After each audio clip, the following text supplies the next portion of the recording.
You're most likely familiar with the 10 Commandments in the Bible, stuff we generally take as good advice. Don't murder, don't steal, honor your parents, the list goes on. And those are just the first 10. There are actually a total of 613 commands, all given to ancient Israel, found in the first 5 books of the Bible, which in Hebrew are called the Torah. Now, the word Torah is usually translated in English as the law, because it has all of these laws in it.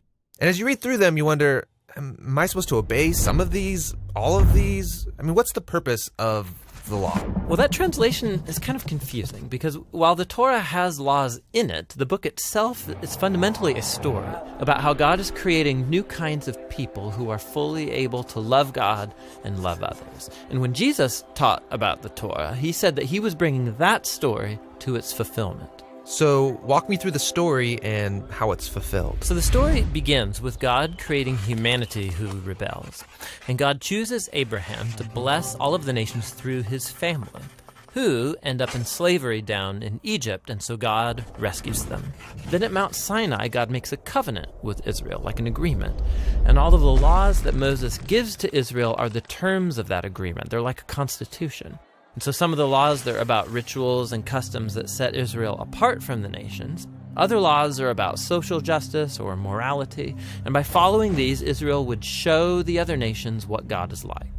Okay, so the rest of the Torah is just the complete list of laws that Moses gives Israel? No, the rest of the Torah just continues the story. And the 613 commands are only a selection from that original constitution. And even these have been broken up and placed at strategic points within the story. Now pay attention, because you'll see a really clear pattern. Moses gives the first laws to Israel. Yeah, don't worship other gods, don't make idols. And then right after that, there's a story of Israel breaking those very laws. Yeah, they worship the golden calf. And so Moses gives some more laws, and then you get more stories of rebellion. Some more laws, rebellion again, some more laws, more rebellion, and you start to see the point. Right, no matter how many laws, they're just going to continue to rebel. So at the conclusion of the Torah's story, Moses gives this final speech to Israel as they prepare to go into their new home. And he tells them, you guys, I know that you're not going to follow all of God's laws. You've proven to me that you're incapable. And Moses says the problem is that their hearts are hard and that they're going to need new, transformed hearts if they're ever going to truly follow God's law. And he was right. I mean, the story goes on to recount Israel's total failure. They go into the land, they break all the laws. Right. Now, the next section of books in the Jewish tradition are the 15 books of the prophets, and they reflect back on the story. For example, Ezekiel, he said that if Israel was ever going to obey the law, God's Spirit would have to transform their hard hearts into soft hearts. And Jeremiah said that's when obedience to God's commands wouldn't feel like a duty, but they would be written deep in their hearts. And Isaiah, he promised a future leader, Israel's Messiah, who will lead all of the people in obedience to the law. Now, in Jewish tradition, all of these books together are called the prophets, even the historical books, because they're continuing the story told from the perspective of the prophets. Okay, so we have the law and the prophets, and they're telling one connected story about God's desire to bless the whole world through a people, Israel, who it turns out needs a new heart. Yes, and Jesus saw himself as continuing that story. So he agreed with the law and the prophets when he taught that it's out of the human heart that come the most ugly parts of human nature. It's like the default setting of our hearts is opposed to God's law. But Jesus also said that he came to solve that problem, and in his words, to fulfill the law.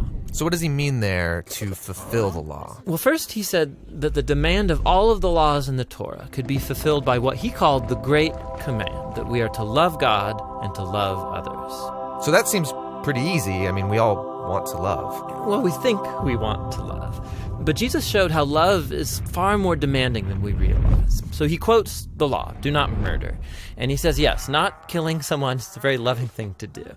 But then he also says that when you treat someone with disrespect or when you nurse resentment against them, you're also violating God's moral ideal because you're not treating that person with love. And so Jesus said true love ought to extend even to our own enemies. So even though this command seems very simple, Jesus showed how our hearts are not currently equipped to fulfill even this basic command of God to love others. And that's kind of a downer. But where Israel failed, Jesus brought this story to its fulfillment. As Israel's Messiah, he fully loved God and others, and he showed all of the nations what God is truly like.